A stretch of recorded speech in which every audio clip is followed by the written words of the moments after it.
So, leading our news this morning, the Northern Ireland Secretary of State, Brandon Lewis, will hold talks today with the 5 major parties for the Stormont Assembly. He conceded that the historic victory, which saw Sinn Fein become the largest party in the Assembly, was a significant moment for Northern Ireland. However, he made clear that his hope was still to form an executive as soon as possible. He's also expected to meet with the Irish Foreign Minister this morning, who has warned that restoring the executive could take months. Well, our political editor, Darren McCaffrey, joins us this morning from Stormont and has the very latest on this. And I suppose the very worst fears this morning is whether or not this could possibly, in the long run anyway, lead to, well, the collapse of the United Kingdom.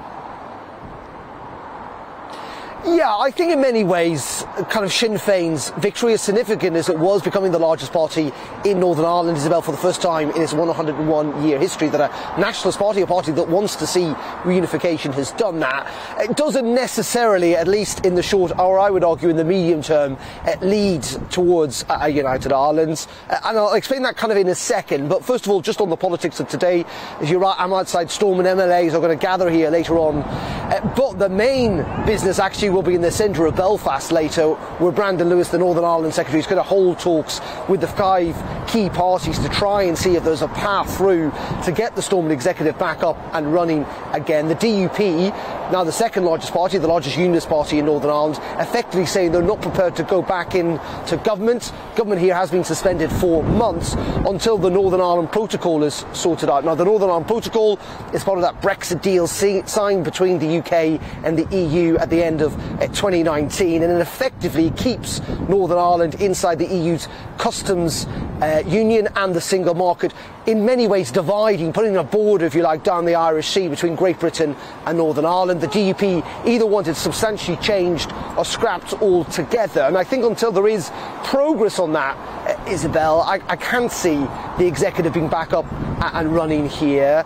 How's progress going to be made? Well, Brandon Lewis and the British government have always said they want to do a deal with the EU. The EU at the moment don't seem willing to compromise, and that's why there's pressure on Boris Johnson, on the government, to go further and essentially to unilaterally take action to either change or to get rid of the protocol altogether, though that of course would have serious consequences for our relationship, the UK's relationship with the European Union.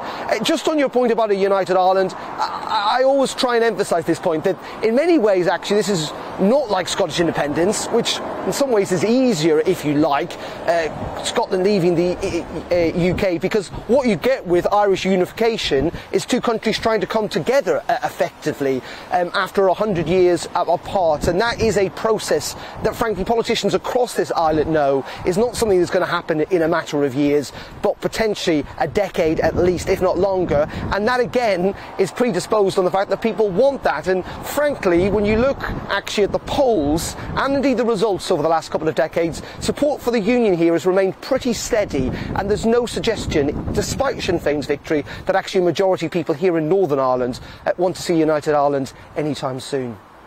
But meanwhile, Darren, we're left with this appalling situation that while the DUP will not sit down and form a government, what happens about the day-to-day running of Northern Ireland?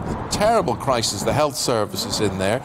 People went out, it seems to be, they weren't voting on a united Ireland or a border poll, they were voting on the cost of living crisis.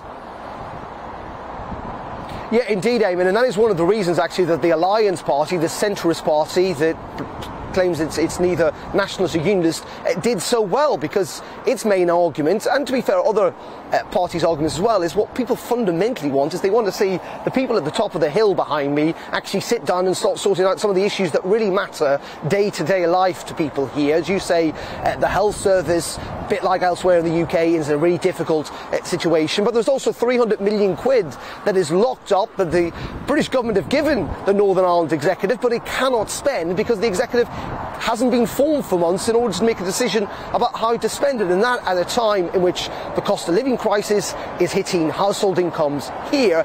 And we have to remember this is also a part of the UK that on the whole is more socially deprived than elsewhere, where frankly they probably need help a bit more. And that is where there is frustration, and Eamon, you know this, when you talk to people here, they just want politicians to get down, to make decisions, to make their lives better. And frankly at the moment, a lot of them are pretty angry. Turnout was not great this time round, pretty angry that they're not doing so.